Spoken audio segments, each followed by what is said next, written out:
రాబోయే 6 ఏప్రిల్ 2025 ఆదివారము నాడు శ్రీరామ నవమి రాబోతుంది.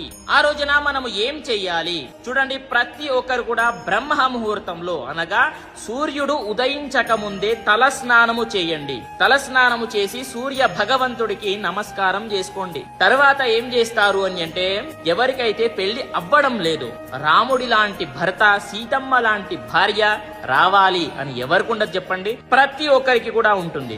అయితే చక్కగా నేను చెప్పింది చెయ్యండి. ఆ రోజున విసనకర్ర, వస్త్రదానము, పండ్లు దానంగా ఇవ్వండి. ఎవరికి? బ్రాహ్మణులకు. అదే విధంగా దగ్గరలో ఉండేటటువంటి రామాలయానికి వెళ్లి దర్శనం చేసుకోండి పొద్దున్నే. అదే విధంగా చాలా చోట్ల కూడా సీతారాముల వారి కళ్యాణం జరుగుతూనే ఉంటుంది. అక్కడికి వెళ్లి పాల్గొనండి. అక్కడ పాల్గొన్న తర్వాత చివరిలో అక్షంతలు ఉంటాయి కదా, అక్కడ స్వాముల వారి దగ్గర ఆ అక్షంతలు తీసుకొని తల మీద వేసుకోండి. విశేషంగా ఫలితాలు పొందుతారు.